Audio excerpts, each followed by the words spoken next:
Welcome to the Mom Owned and Operated podcast, the podcast about moms and for moms, where we have candid conversations about running a business, raising a family, and remembering ourselves.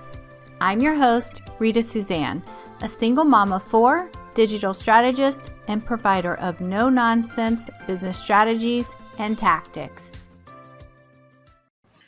Hi, I'm Rita Suzanne, and this is Mom Owned and Operated. And today I have my friend Casey with me, and I'm so excited to learn all about you, Casey, and more about being a mom and having self-care. Can you tell us more about you and all of the things, like more about you, your family, your business, etc.? Of course.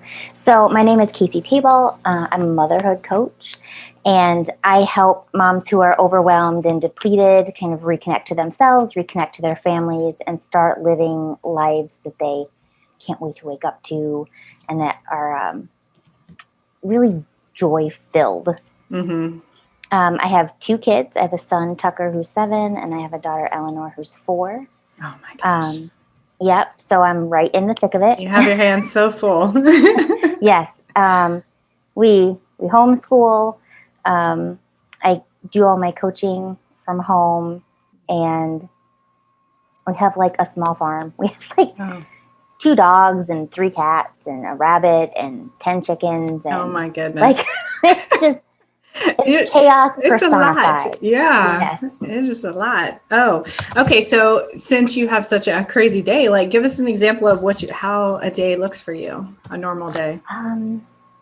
Well, usually I wake up to screaming kids. I mean, I am a mom, so Yeah, that part unfortunately doesn't change too much. And then we just ease into our day. We have breakfast. We talk about what we're going to do for the day. The kids usually have like their half hour of screen time. I've been trying to limit it like a PBS show because otherwise they're just like off the rail. Right. And then getting them to stop is hard, right? Yes. Boundaries. Huge part of self-care, by the way.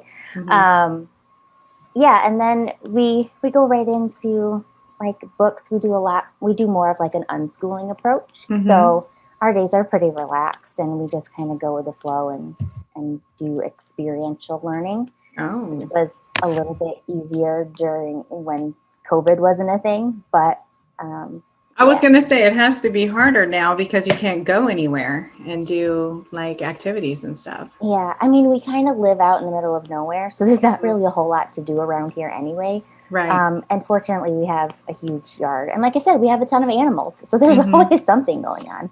Oh, that's true. I always, like I said, I admire anybody who's able to homeschool and run a business and, and take care of themselves. So give me some examples of what a mom can do. Like what I see is like a lot of these moms, they start their businesses and then they just get all consumed into their business and forget themselves. So What do you think, like, what are some examples of what they could do? Well, my biggest thing is self-care needs to start on the inside. Right. And self-care is as unique to you as you are to the rest of the world. There is no one size fits all self-care. Love that. And in order to really connect to that, we have to be willing to listen to what our body is telling us. We have to be able to connect to that part of ourselves. And we have to be able to be intentional about the things that we're creating. So for me, that starts with having a mindset of self-care. So it's not about making sure that I exercise 3 times a week or that I go get a monthly massage, or it's not about any of the things that are scheduled. It's about where can I fit moments into my day that make me feel like I'm a human. Right. Because when we're a mom, we get relegated. Right. To the bottom. Right. Yes. We go all the way to the bottom of the list. Right. And then when we're a business owner, the business creeps up ahead of everybody, us on the list too. So even if the kids are still at the top, we're still not anywhere near where we need to be. Right. So starting with that mindset of self-care and really honing in on where can I make myself feel the best I possibly can throughout the day? Is that starting my day with meditation? Is that journaling while the kids have their screen time. Right. Is that spending a little bit extra on the really good tea that I like to drink because it's an experience for me. Right. Is it like having some good skincare? Because damn, like, right. you know, like, what ways can I nourish myself? So that's one of the huge pieces of that self-care mindset, is like taking the time to ask, what's going to nourish me in this moment? And so what I'm hearing is more so it's like really taking the time, because a lot of times we're just like running through our days, like going bing, bing, bing, and just bouncing all over the place. I know I do. And so like really just slowing down, like you said, figuring out what's good for you, what's going to help you. And it's not even like a lot of people, it's like, oh, once a week I do this, you know, but you're saying, let's do this daily. Let's do something daily to help us. Yeah. And it's not even just daily, it's moment by moment. We need to be able to check in and say, God, I'm feeling like so miserable right now. I'm feeling like I really want to snap at my kids, or I'm feeling so stressed out about trying to get this website up and running, or trying to hire this VA, or whatever it happens to be in our business. Like, what can I do right now? Give myself a timeout, right? I'm going to go. Right. Basically. Yeah.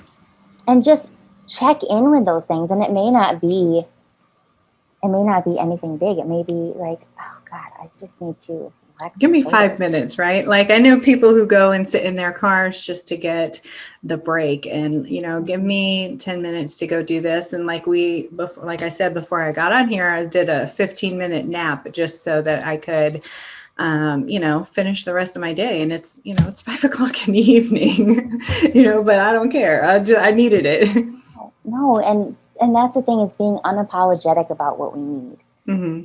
It's so important, I think, for us as women to be able to stake that claim, because we're taught so often that our needs don't matter, and that the caregiver, right? We have to put everybody else first, and you'll get your time after everybody else has had theirs. Right. And that's BS, because if we're not taking care of ourselves, if we're not putting ourselves in that position to show up in our most resourced, best place, how are we supposed to serve? How are we supposed to give people the love effectively, and right? Because otherwise you're so stressed out. You're, like you said, you're screaming, you're yelling, you're just beyond, and sometimes that can lead to like health issues and other things that are not good. Which is exactly what I had happen. Oh, really? Yeah. 4 years ago, I was diagnosed with Guillian Barre Syndrome. So I was running 2 Etsy shops. I had a newborn.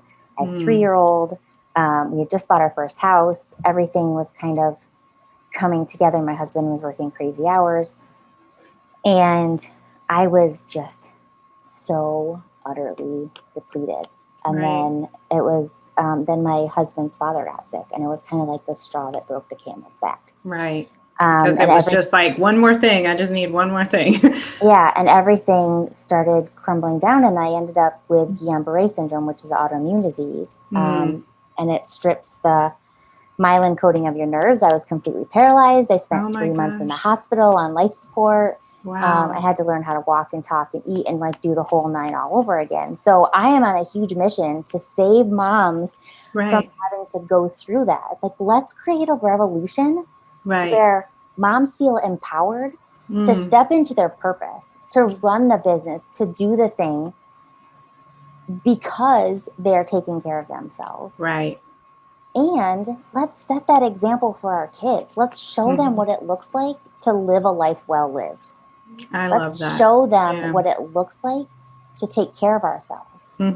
Because we can tell them all day long, right? You know, that you need to take care of yourself. You need to exercise. You need to eat well. But if we're not doing those things for ourselves, either we're lying and you don't really have to do that, or we're a big old hypocrite. Right. Which it's most likely the hypocrite, right? So, do what I say, not what I do.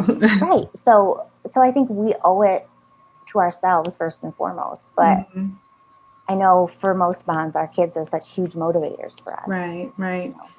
I feel like that's why, and that's why most moms start their business, right? Is so that they could be home with their kids, which is what happened with me. Like this is not my first business, but it was the longest business that I've had, because my motivation was there. Like I wanted to be home with my kids. I can't tell you how many people said to me that I needed to go back to corporate. You need to do this for the security, especially when I went through my divorces, so because I had two in the amount of time, but, it was like, oh, you need to go back so that you can have this security. But I just knew what was best for me. And I said, no, I'm not going to go back.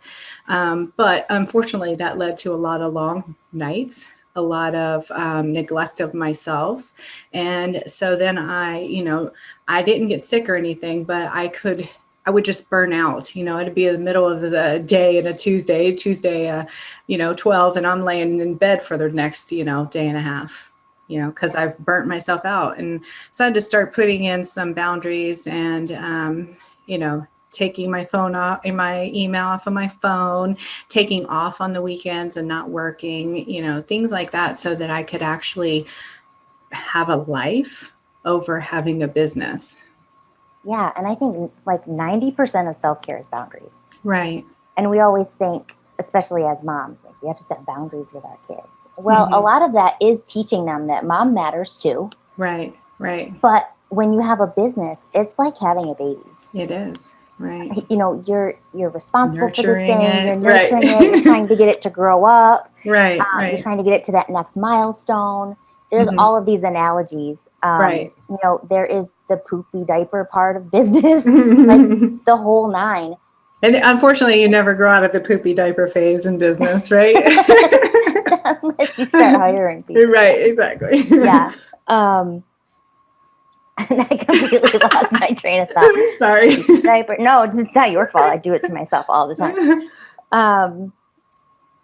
Yeah. So what was I talking about? You were talking about the many phases of running a business and how, it's like a child and you're raising it up, going through the different stages. Oh, yes. And boundaries. So we don't often think of it, but we need to set boundaries with our business too. Right. Like when am I on? When am I in business? And when am I outside of that? And I know for a lot of moms, especially ones that are trying to run their business at home with littles or who are homeschooling and trying to run a business, those lines get blurred because it's like, oh, they're playing for a minute. Let me just hop on and send this quick email, or let me hop on and do this quick thing.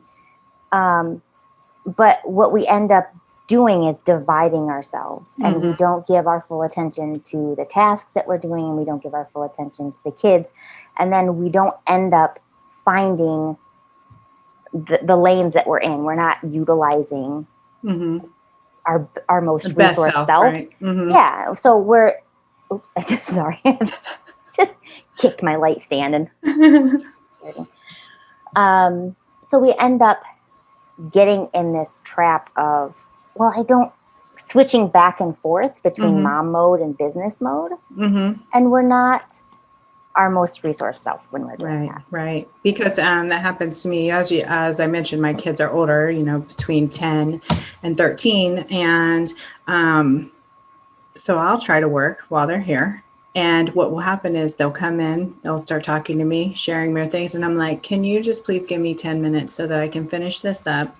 And instead of it taking 10 minutes, it takes 30 minutes because they keep coming and asking and wanting, and needing that attention. And so, I see what you're saying, because one, it takes me longer to do the thing that I need to do. And then two, it takes away from the time from them, right? Because I'm giving this thing more attention than them.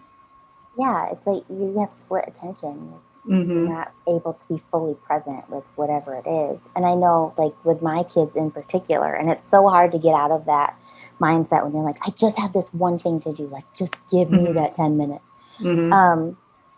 But with little kids, it's often easier to just, like, give them the 10 minutes. Right.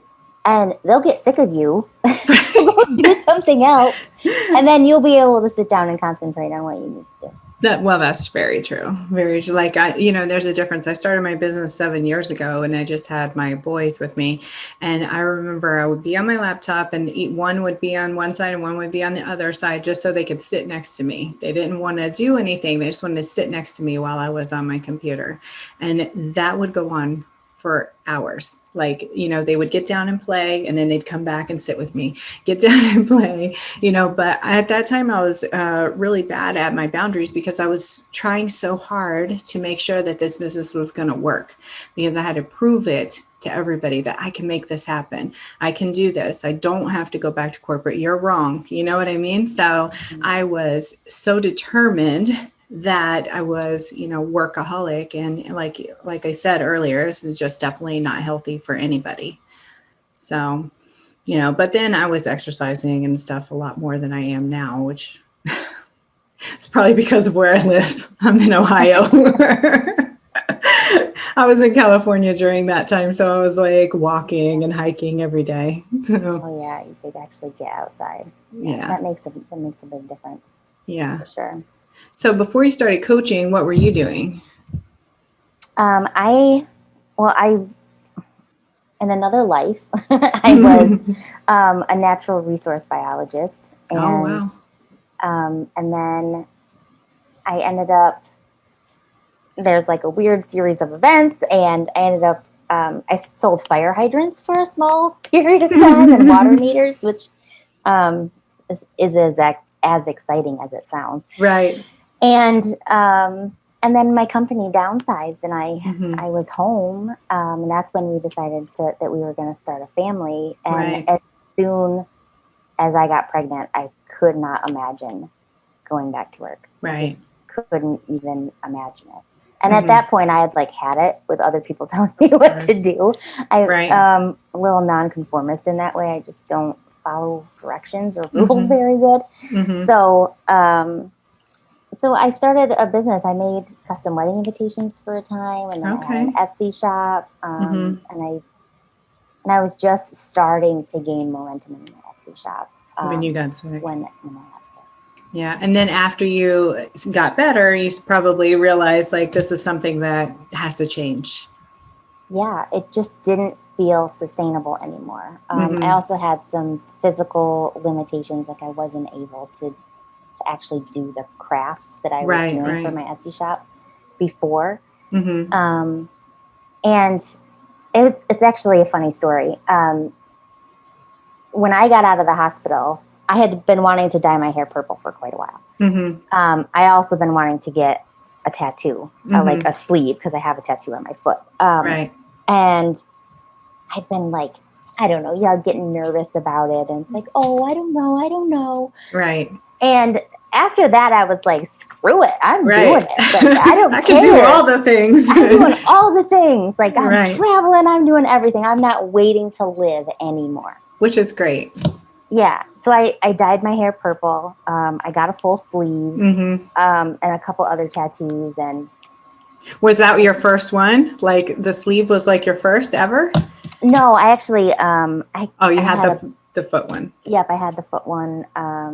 And yeah, I got a couple when I got out of the hospital. One of them is a hummingbird on my hand to remind me to follow my interests wherever I go. I don't know if you're familiar with the talk by Elizabeth Gilbert, The Flight of the Hummingbird. No, but I love the way it sounds. Yeah, it's amazing. It's basically about anybody who's having trouble finding what their purpose is. That some people don't have a set defined purpose. Some people know from the time they're little, they're going to know. Right. They're going to be a doctor, or they're going to be a writer, but some of us are hummingbirds, and we get interested in this thing and we go over there and do that. And then we get interested in something else and we go over there and do that. So that was really important for me. I feel like I need to go listen to that because that's me wrapped up in one sentence. Yeah. And it definitely takes the pressure off to be no, this is the thing that I'm doing right now. I'm sure it'll change. I used to say all the time when I was, before I even started my business, when I was out and I was, talking to other people, and they would ask how did you get into design? Because I taught myself design. It wasn't something I went to school for. And I said, here I am wanting to start my own business. And yet I'm trying to figure out what I want to be when I grow up. And I was in my 30s. I had no idea. I'm like still, I was still searching because I had tried all these things and they weren't really working for me. And even when I was working in corporate, I think the longest I ever stayed anywhere was 2 years because I would get bored and then I would leave, Yep. And so then when, I was going to get my real estate license and then, but then I got pregnant and I was like, I need to start my own thing because when I was dropping my son off at daycare, I was crying every day. I hated it. I'd drive away just like, I have to figure out what to do. So then I started, doing all this research and everything. And I noticed one thing is that everybody needed a website. And I was like, I'm going to teach myself how to make websites. It's going to be amazing. It's going to be so easy. I'm going to make so much money. Little did I know, what is involved in doing a website, let alone an online business and doing like the marketing and all of the things that go into that. But, it was just like that. Once I had my mind up, I'm going to be a designer. This is what I'm going to do. I just went for it because I was so sick of, like I said, not knowing what I was going to be as an adult. Yeah. And I think we get stuck in that trap a lot. And I think for moms in particular, there's like this double-edged sword of we want motherhood to be everything for us. We want it to fulfill us in a way that nothing else ever has. Right. But then we also want to have value in the world outside of motherhood. So we're always kind of dancing that line. And some moms are completely 110% fulfilled by being just, quote unquote, just a mom. Right. And some of us aren't. And some of us feel like they're better moms when they're outside of the home or when they're, and it's so personal.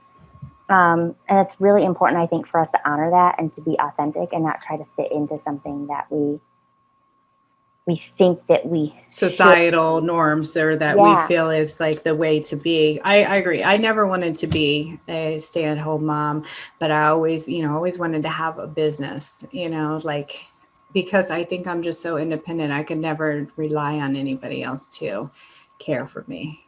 Yeah, I can relate to that. Yeah. And when I got out of the hospital and I was like going through all of these changes and I'm like, I'm living life, I'm doing the thing. It really called into question, like, what's next for me? Right. And I was actually headed to the hairdressers one day. And it just hit me like out of the blue, upside the head, walking down the sidewalk. I'm like, I think I'm going to be a life coach. Love it.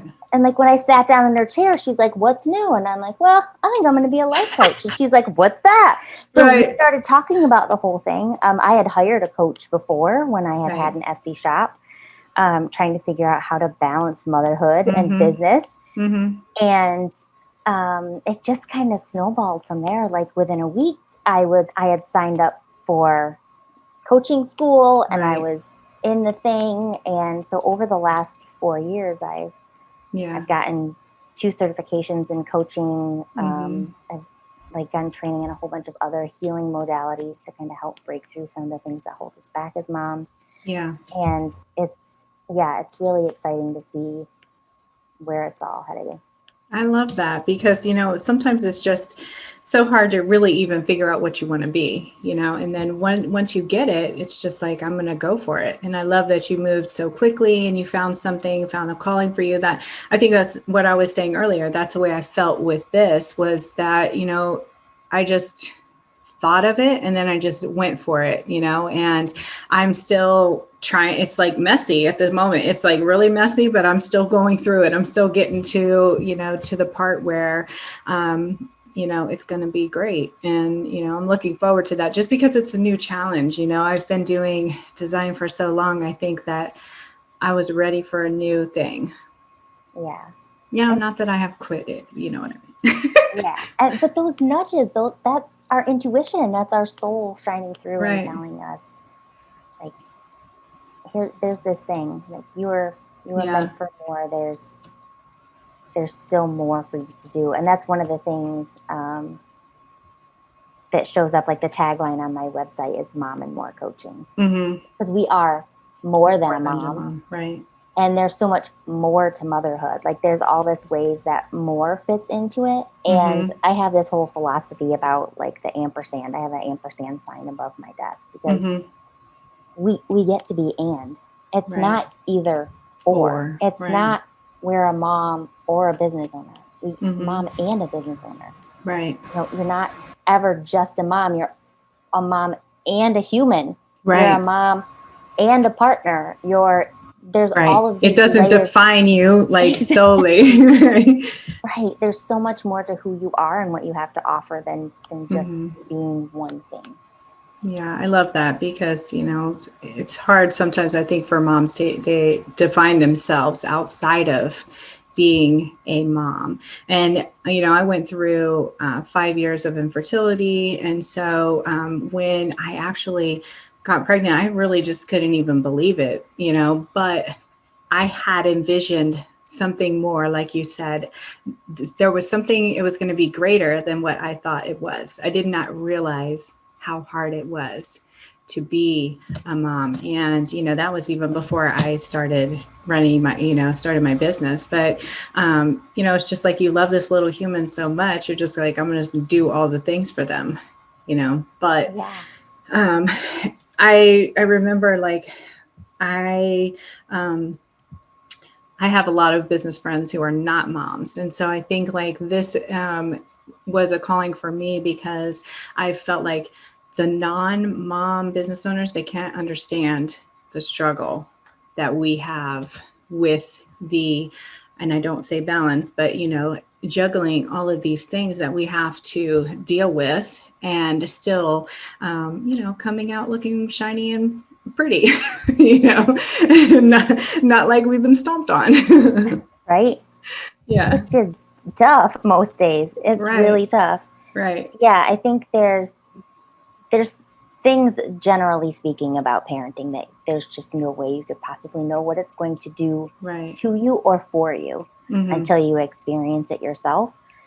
And in that, I found so many strengths that I didn't know that I had.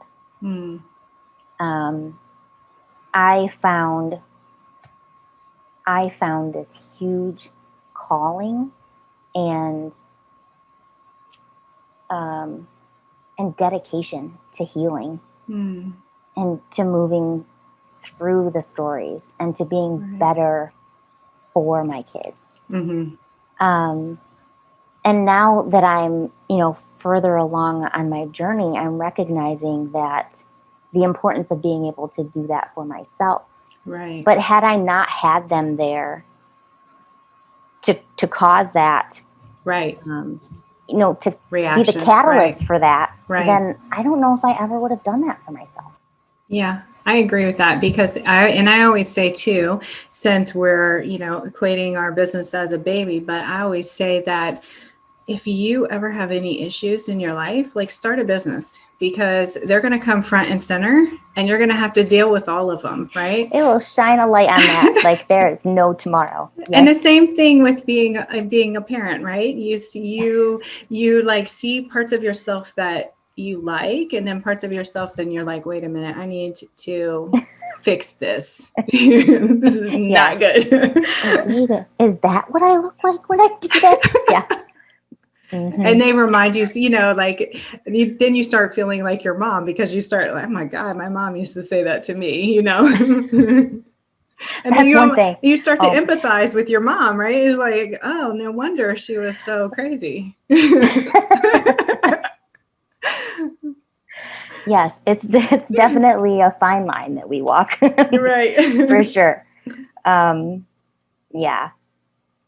My 4-year-old in particular, she is a spitfire, and there's so much of me that loves that about her. And then there's the mom side that's just like, girl, calm down. Yeah. Just do what I ask one time, just one time. Right. Now that I have 2 girls, I completely can understand. I always wanted to have daughters, but I never wanted to get pregnant again after being pregnant twice. Like, you know, after wanting to get pregnant for so long and then I got pregnant, I was like, this is not Not what I expected. This is not fun at all. And, so I always wanted 3 kids. And then I was after 2, I was like, I'm good. And, and then I got blessed with my 2 nieces. And, so I'm lucky now to have the 2 daughters, and I can see the difference in the 2. You can see, if you don't have a daughter, then you can't really, I guess, see, you don't really get it as much. Cause I thought I did, cause I'm a girl. Like I thought I knew. Like I grew up with a brother and a dad, and I was married to a man. I was like, boys, like, yeah, they're easy. It'll be all right. No. And I say it so often now that now my son is starting to repeat it. Like, oh, we're just a different breed. Yeah. Their needs are so different, and their thought processes. And yeah. So, okay, we're going to wrap this up now. If anybody wants to find you online, where can they find you? They can find me online. My website is CaseyTabolt.com. I don't know if I should spell it. You can't. You should, because. All right. But I'll put the link down below as well. Okay. Yeah. My first name, Casey, Casey, and then my last name is Tabolt, TABOLT.com. I'm also on Instagram at Casey Tabolt Coaching, on Facebook at Casey Tabolt Coaching, and I have a free Facebook group called The Undefined Mama. And I do weekly live trainings every Thursday on different topics related to motherhood. I do lots of stuff on self-care and authenticity and aligned motherhood, and we're starting to get a beautiful little community in there to support moms. Oh, that's awesome. I love that. It's, we need as much support as we can get. So. Yeah. All right. Well, thank you so much for jumping on and talking about what it's like to be a mom business owner. Yeah. Thank you so much for having me. And there you have it. I want to encourage you to remember that being a mom who runs her own business is not easy. We all struggle, but just keep moving forward and don't forget to make time for yourself. As moms, we are usually the first thing to go to the bottom of the list. If your business is overwhelming you and you need real solutions, not just some sugar-coated suggestions, apply to work with me at ritasuzanne.com/apply.